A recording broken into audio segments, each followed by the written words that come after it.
So just a few days ago, I'm like, some days I still want to give up, but I know that there are people that are assigned to my journey, that if I give up, then they won't be able to do whatever it is that God called them to do. Hey everyone, it's Nicole B, the Chief Pretty Chic in charge at shopprettypieces.com. Hi, it's Emily Missner of Travel Cat and Your Cat Backpack. Hey, this is Daniel Lederstein with Big Eye. And you are listening to... And you're listening to... And you're listening to E-Comm Show. Welcome to the E-Comm Show, presented by BlueTuskr, the #1 place to hear the inside scoop from other e-commerce experts, where they share their secrets on how they scaled their business and are now living the dream. Now, here is your host, Andrew Math. Hello, everyone, and welcome to another episode of the E-Comm Show. I'm your host, Andrew Math, and today I am joined by the beautiful Nicole Banks of Pretty Pieces. Nicole, how are you doing? You ready for a good show? I'm good. How are you? And I am ready. Great. Super excited to have you on the show. I love having apparel brands on the show. It is such an interesting space. So let's do the typical. We'll pretend no one knows who you are. And of course, give us a little bit of background on yourself and your business, and we'll go from there. Okay, so I'm Nicole Banks. I call myself the Chief Pretty Chic in charge at shopprettypieces.com. I am a fashion girl, third generation seamstress, working in corporate, ended up in the digital technology space for about 10 years. So that was accidental, and I absolutely fell in love with technology. And lo and behold, some things happened, and I ended up owning a fashion brand. And it has just been one of those things where that experience has truly been able to help me to catapult this brand from out of the spare bedroom town home to a 3,300 square foot fulfillment center and warehouse space. There you go. Yeah. Nice.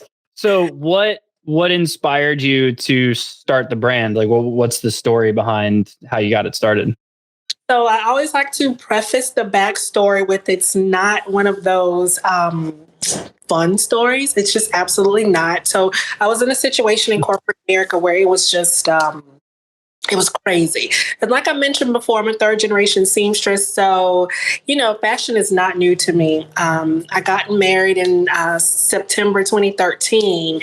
6 weeks later, my husband literally had to pick me up off of the bathroom floor, rush me to the hospital, had emergency surgery that day to save my life. I had developed gangrene in my abdomen, which was from a total abdominal obstruction. I had cancer a couple years before, so it's kind of par for the course. But we, didn't necessarily think. We knew I'd have scar tissue, but we didn't think that I would be in a life or death situation. So, long story short, when you are recovering from a total abdominal obstruction, where you have an emergency surgery, you have an NG tube in your nose, so there's really not much you can do but just lay there. And so it was in that recovery, which was about 4 months. 4 months, really gruesome recovery that I found myself, truly praying like, okay, so corporate is so stressful. I was in the middle of managing some contract negotiations where what I would do is I would buy technology to retrofit through, some API patches into our back end to create experiences that will be presented through GUI to our members. It's a super stressful type of situation. And I was like, okay, I cannot go back into this without an exit strategy. And so Pretty Pieces was basically just handed to me through prayer and just really trying to figure this thing out. And God kept saying, go back to your first love. And so I'm a singer. I'm like, I can't go back to someone who wants to 30-something-year-old pop singer. And it's like, go back to your first love. And that is exactly what I did. He gave me the purple. He gave me the mission vision. He gave me everything in those 4 months of recovery. And so once I was able to truly start moving around again, I just hit the ground running. And like I said, I used the things that I've learned in corporate information technology, and I was able to start applying those things to, my own business, built my first website. It was absolutely horrible, but I did it. And I have just been grinding ever since. That's great. So what made you go into this, basically what you are today, right? For Pretty Pieces. So fashion, you can go into pants, you can go into shoes, you can do socks, you can do hats. Like there's so many options. So what made you choose this route? So my body type is one of those where you wear one size on the top, one size on the bottom. But in my corporate job, I always wore suits, because of the work that I did with info technology. I did a lot of marketing. I did some provider relations, public relations. I was in and out of these doctors' offices, in and out of these meetings with C-suite level employees and VPs and things of that nature. So I was always in a suit. But I would always find that my bottoms would be extremely too big for me.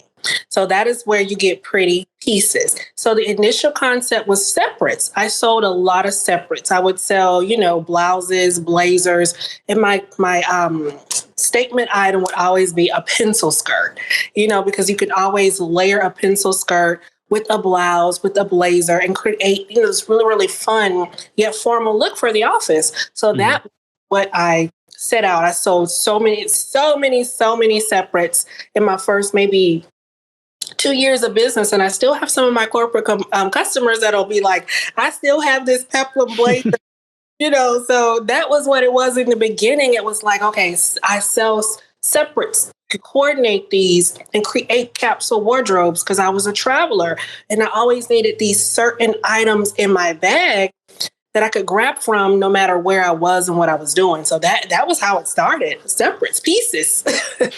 Nice. So what's your focus in the company? Like, usually it's someone does everything, or you're focused on operations, or you're focused on marketing. Like what tends to be your core competency? So right now I manage our tech. So I do the tech stack, dev.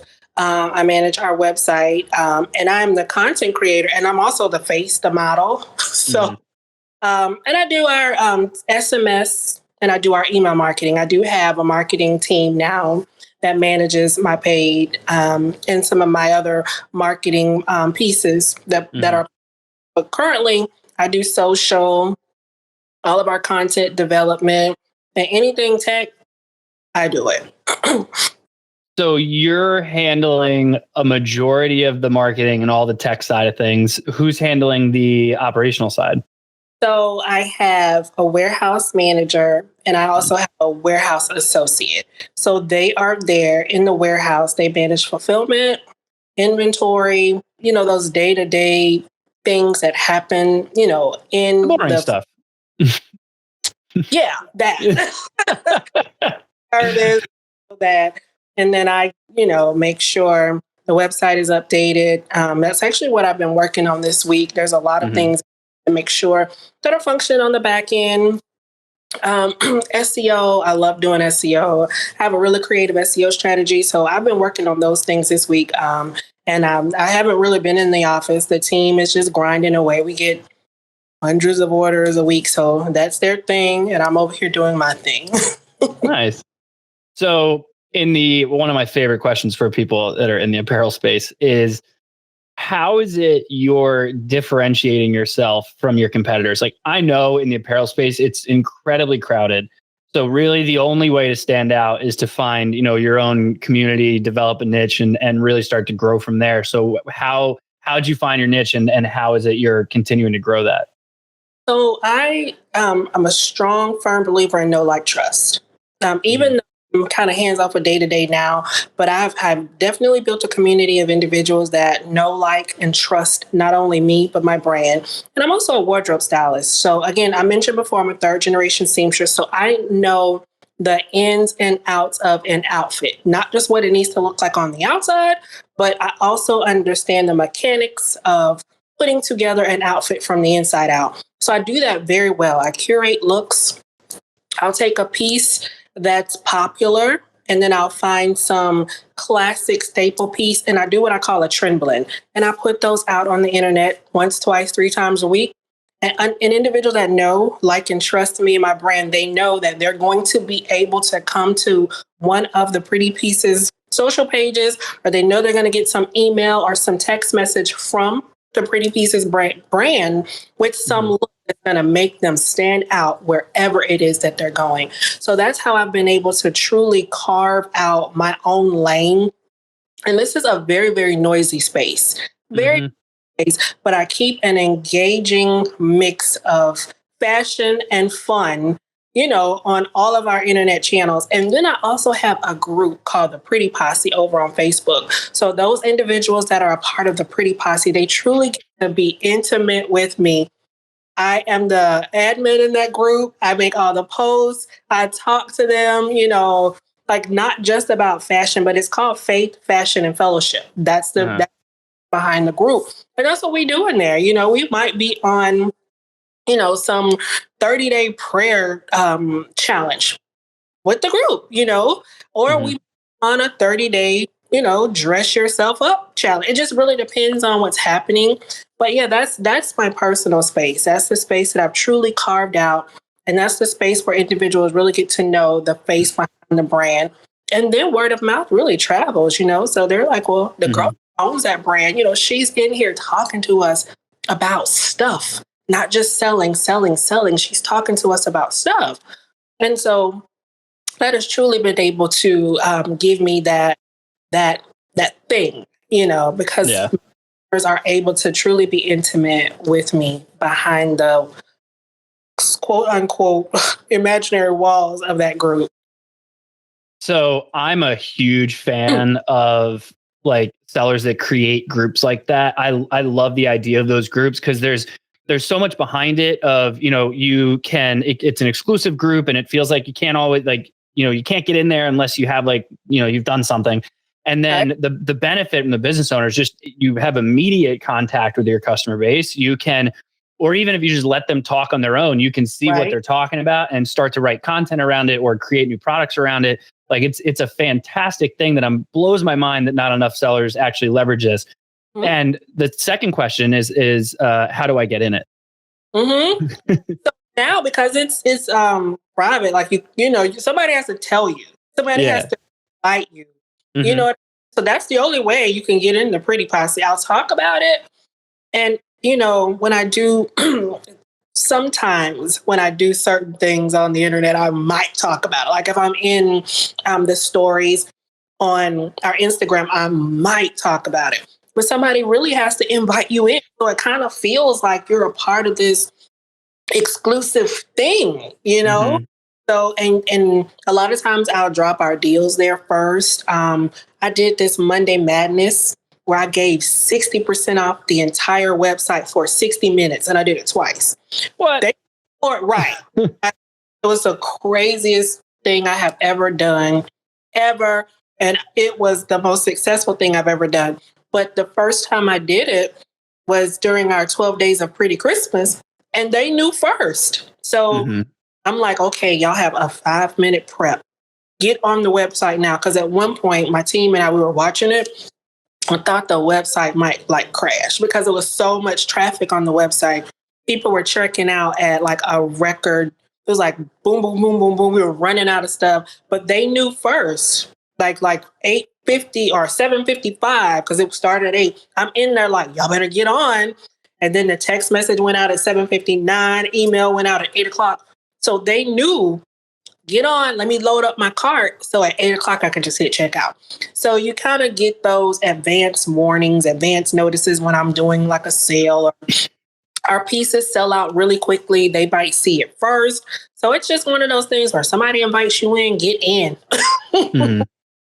That's genius. So it was a 60% off sale you did that just, did you sell out of a lot of stuff?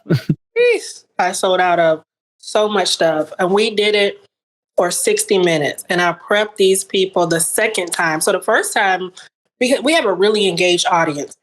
So I didn't do a whole lot of prep, you know what I mean? I just kind of dropped it. Went in the group, we're about to do it. The second time I gave them a little bit of a warning because so many people missed it the first time. Mm-hmm. So we did it 2 Mondays in December and it was equally successful. So I may do it. I don't know. I won't tell if I am. People have been asking. I am not saying. It's one of those things where you got to find a way to stay plugged into the brand because we sell out at regular price. You know what I mean? Yeah. So stay plugged into the brand. So when it drops, you either going to get a text message or an email. We don't really even I did once on social, like, okay, Monday Madness, here it is. But I didn't really do a whole lot of advance warning because I was like, So, but we may do it again. But yeah, it was just 60% off for 60 minutes. And then that was it. That's genius. So you got community groups, you have content you're creating, you have these flash sales. What other marketing strategies do you kind of cater towards? Like I know in apparel tends to lean social influencer strategy. Is that kind of the same approach with you? It is the same approach with us. We also have a paid ad strategy. We've done influencer. We did a celebrity collection with Chrisette Michelle last year. We're going to do another. I haven't told anybody who we're doing it with. So we just keep people, it's like waiting with bated breath over here. They're doing something. Don't know what it is, but it's going to be crazy, great. I'll put the words together, but it's going to be crazy. Right. So, we do send out PR boxes. We just sent out our round of red PR boxes for Valentine's Day. So if, influencers want to get on the PR list, they can drop us a DM and then our publicist will take care of it from there. But we do have a small PR list. And yeah, we have a couple local brand ambassadors that work with the brand. We have some really, really great bloggers that also shoot content with me here. Locally, I have a news anchor that shoots content for me. So we really plug in to influencer marketing as well. So we have a really, really, really good marketing mix. Mm-hmm. And how are you finding your influencers? They find us. There you go. Yeah, they find us. We get so many inquiries, but I'm intentional about a lot of things, especially at this point in our retail journey. I'm very intentional about a lot of things. So we do, have a vetting process, but they basically find us a lot of times. Or if I'm looking for something in particular, so I will go stalk some influencers. So I am actually stalking a few right now. I have one that I have my eye on. So sometimes I'll go out and find them, but for the most part, they really find us. Nice. So is your website the only place you're selling on, or are you in any of the marketplaces? Are you in retail? Where is your product available? So it's only available now online. I do have my warehouse so they can come pick up. Sometimes I do have pop-up experiences over at the warehouse because we still have our showroom. Our showroom been infiltrated with fulfillment supplies because we're just moving at such a fast pace. But we will probably end up opening another storefront. We had one, but COVID, like everything else, COVID literally shut down our entire plaza. There was a braiding salon that basically closed down one night. They were braiding hair. The next day they were gone. The restaurant door to us that we ate lunch at every day closed. Barbershop closed. They reopened, but they were closed. The entire plaza. There was like a print shop next door to us closed. So our entire plaza basically closed, out of business during COVID.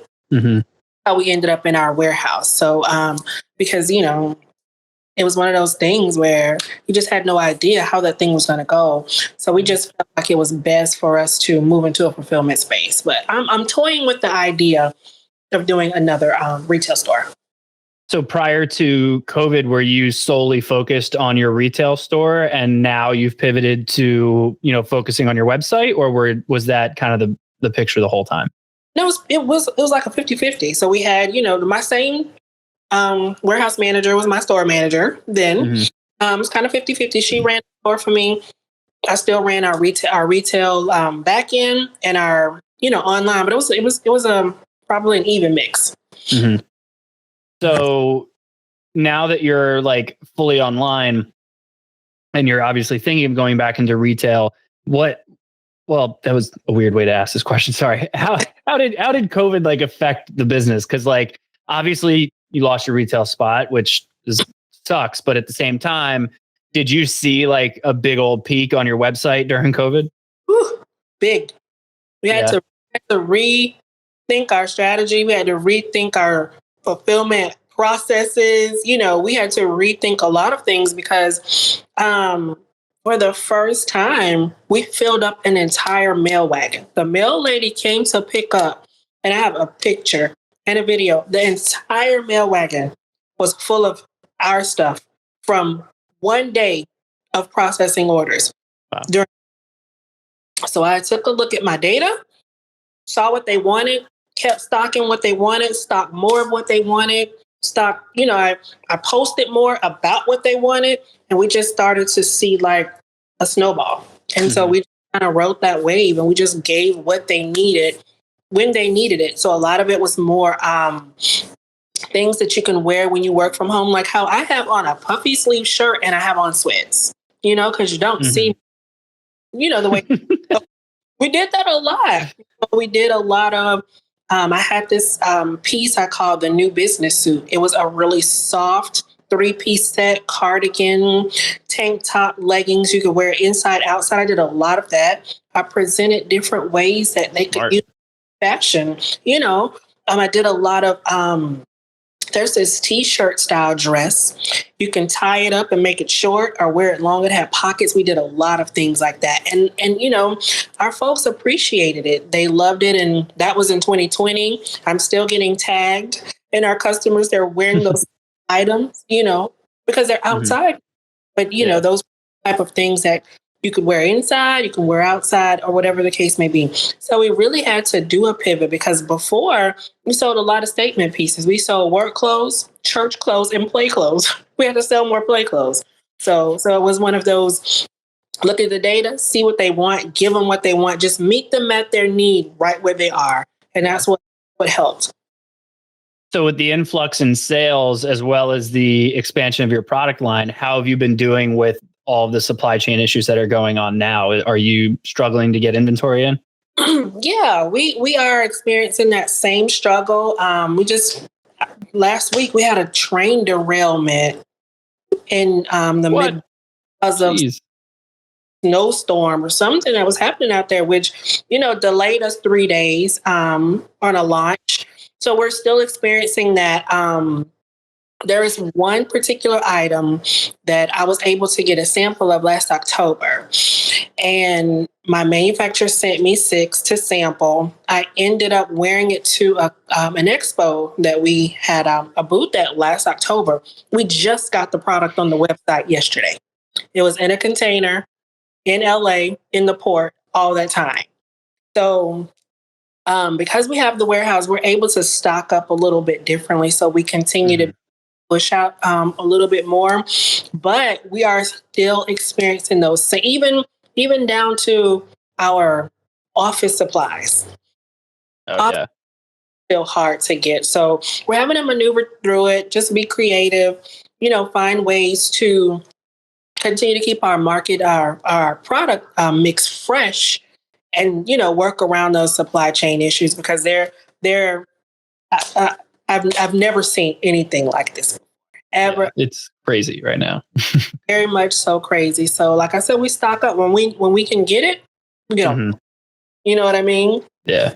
Get it in 4, 5, 6, 7 colors, so that we'll make sure that we can continue to have those pieces, because it's rough out here.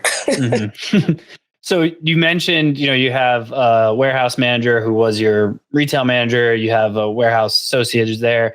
Obviously yourself. What other team members do you have that you're working with right now? So I do have my marketing team, which is 2 other individuals. I have my ad strategist, manages entire ad strategy from Hulu, Spotify, YouTube, Google, and then we have obviously Instagram, Facebook, Pinterest. We're trying to get over on TikTok. I just started a little bit of TikTok. So we're trying to get over in that space. And then my public relations manager, she manages my entire brand, but she also manages the marketing calendar. So, forecasting our campaigns, working with our brand influencers, negotiating deals with, any type of content creators that I might need. So it's those 2 very, very important individuals.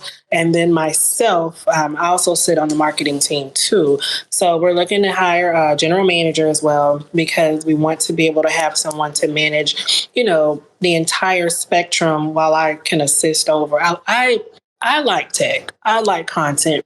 That is where I want to be. So we were bringing on another individual, a general manager, to just kind of manage it all. Yeah.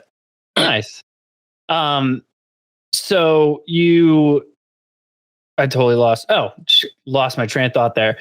So your team's growing. You're bringing on a general manager, which obviously means business is still doing well. One of the things I always like to ask is, that 7-figure mark is very tough. Like a lot of sellers in the beginning, struggle to pass it. Sometimes it can take them a really long time to pass it. What do you think it was that kind of helped you finally get over that initial hump of breaking 7 figures in a year? Finding what my data told me to do and doing more of it and doing it in a novel way that continued to keep the audience and the customer engaged. And also finding what they need and continuing to give them that, and that's what it was. I really, really relied on the data. I really relied on finding pieces of technology that could continue to spin that wheel for me, automations and, unique things. And then just continuing to give them what they wanted, when they wanted it and how they wanted it. And I think that put us over that 7-figure. Like I said, it takes some time to get there. I was mentoring boutique owners, and it's so hard in the beginning, and you have to do the work. And in order for it to work for you, you got to work for it, and you got to continue to have strategy. You got to continue to chip away at your data. You got to continue to give what they need. You got to meet a need, as that's very important, especially in this seller space. You can't just get on the internet, take pictures and post it and think that's going to be a selling strategy, And so that strategy truly, truly helped us move over that 7-figure mark. How are you leveraging data to expand the product line? Because I know in apparel that can sometimes be tough, because everyone likes this certain t-shirt. You can make certain variations of that t-shirt, but then at a certain point, you got to venture into trying a completely new t-shirt. So how do you kind of leverage that data to make those judgments? So I really know my customer avatar. I know where they're going, I know what they're doing, and I know what they need pieces for. So that's how I use my data. Okay, so I know that my girls are a lot like me. I know that a lot of them have corporate jobs. A lot of them are in technology. So they're on Zoom. So they want to keep their top part fresh, So puffy sleeves are in. So I'm going to give them more of that, but I'm going to continue to give them, variations of that. And we're going to watch a little bit of what Kim Kardashian is wearing. We're going to watch the House of Balenciaga, because I love Balenciaga myself. So I'm watching those type of things. I'm watching, Fashion Bomb Daily to just kind of stay on top of, not necessarily, kind of trends. We don't do a lot of trends, but we try to keep it fresh, because fashion is ever evolving. And then another thing that I do is I ask my mom. My mom is 67. My mom's a seamstress, and my mom was the it girl in her day. Like, so Mom, what were y'all wearing? Because fashion, it just ever evolves. So I talk to my mom a lot about these things. And then another thing I like to do too is, the look that we're selling so much of right now is the shacket. I know that's one of this. I know it's a falling star. I know it won't be trendy next season, but what I did was I gave them a boot to go with it. You're always going to wear you a nice boot. I gave them a nice mesh turtleneck that goes underneath it. That's a turtleneck I've been selling for 2 years. I'm not going to stop selling it, because you're always going to love a mesh turtleneck, because those are trans-seasonal. And then I gave them some shorts. So all of these things together, these are things that you're always going to need. So when that shacket, which was the main piece in this ensemble, when that goes out of style, but you still remember, she gave us these other pieces. And then I'm going to take those same shorts next week and I'm going to put something else with it. And then in 2 months, I'm going to put something else with those shorts. Remember, you bought these shorts, but now she's giving us something else that works with these shorts. So that is kind of how I keep that train moving also. Nice. So it obviously is very helpful that you're basically a stylist in yourself, because you don't get that with a lot of your other competitors, I assume.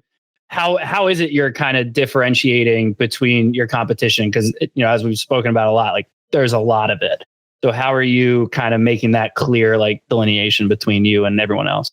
Just doing exactly what I just said. So I'm going to give you a piece, and then I'm going to show you solid. And then I'm going to come back, 3 weeks later, that same core piece could be the jean shorts. Could be my girls love disco pants. Could be a pair of disco pants. Could be some faux leather skinny pants. But I'm going to give you another piece that goes with it. And then I may throw in a purse that goes with it.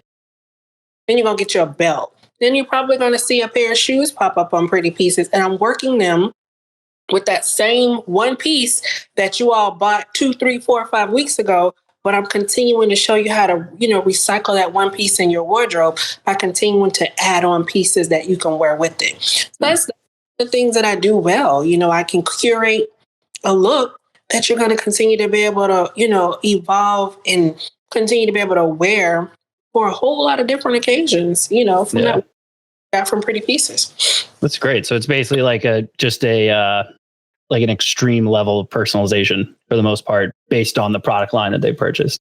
Pretty much it. It's going to be an extreme personalization. I'm watching what they're buying. They bought these pants. We had a pair of pants, our Denise Disco pants, sold it in like 7 colors. Kept still asking for it. We're about to relaunch them. Last year, y'all got them. You got them with another type of shirt.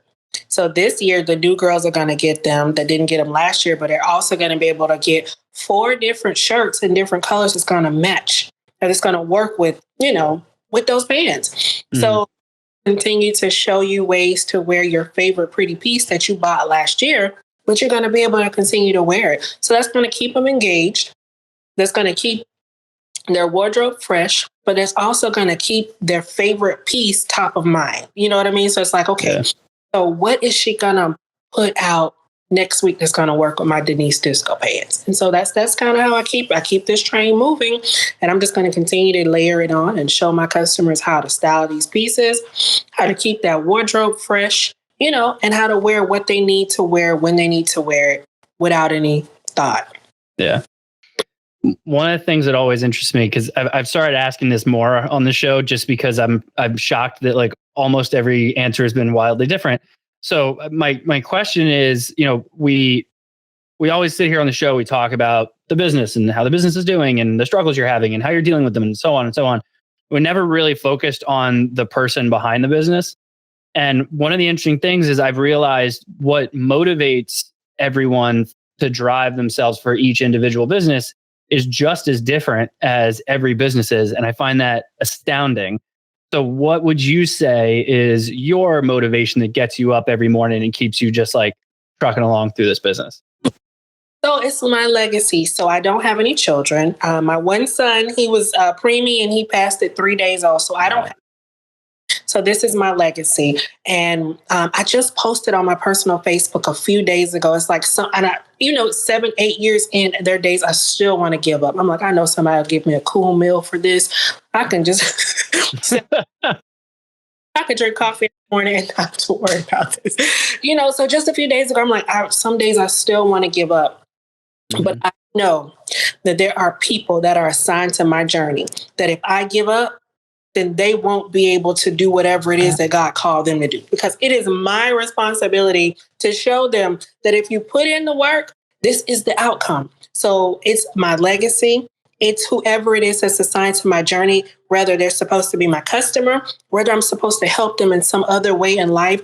It's also women who I get these messages still all the time. I was having a very, very, very bad day, but I pulled out my favorite pretty piece and I was able to turn my frown upside down and I was able to have a great day. I was looking good and it started to make me feel much better on the inside. Thank you, thank you, thank you. So it is things like that that let me know that I'm on the right track. There's a level of philanthropy that's involved in this because quite frankly, it can't always be about the money because this in retail, the profit margins are very, very small. Operating expenses humongous in this business. So there's a level of philanthropy that makes me very, very happy about getting up in the morning. Because sometimes I wake up in the morning and I'm like, okay, who can I help today? Who needs my help? Who can I help? Who knows me as a result of me owning this business that I can help? So that's also a big part of it too. Motivation, discipline, and all those other things. But it's truly one of those things where, because I know somebody is watching, I can't let them down. I can't let them down. So that's my thing. Mm-hmm. It's beautiful. Makes a lot of sense. It's interesting because every answer I'm like, oh, I can see that. And then it's someone else. I'm like, okay, I can see that too. So it's just incredibly interesting to me. But either way, Nicole, thank you so much for being on the show. It was great having you on the show. I don't want to take up too much more of your time. I'd love to give you an opportunity here, let everyone know more about, where they can find you and more about Pretty Pieces, and we'll wrap things up. Absolutely. So again, I'm Nicole B, the Chief Pretty Chick in charge of shopprettypieces.com. You can find me over on Instagram at Shop Pretty Pieces. We're on Pinterest, Pretty Pieces. Anywhere else, we're Shop Pretty Pieces on the internet. And I'm going to invite you all into my favorite place on the internet, the Pretty Posse. Search Pretty Posse Facebook, and I will personally let in, and you can join the fun. We have so much fun over there. And yeah, again, Pretty Pieces or shopprettypieces.com. And that's where you can find me. Awesome. Great. Love that everyone's getting in. Super thankful, Nicole. I really appreciate it. Of course, everyone that tuned in, as usual, thank you so much. Please make sure you rate, review, subscribe on whichever podcast platform you want, or on YouTube, or at theecommshow.com. But as usual, we will see you all next time. Have a good one. Thank you for tuning in to the Ecomm Show. Head over to ecommshow.com to subscribe on your favorite podcast platform or on the BlueTuskr YouTube channel. The Ecomm Show is brought to you by BlueTuskr, a full-service digital marketing company specifically for e-commerce sellers looking to accelerate their growth. Go to BlueTuskr.com now for more information. Make sure to tune in next week for another amazing episode of the Ecomm Show.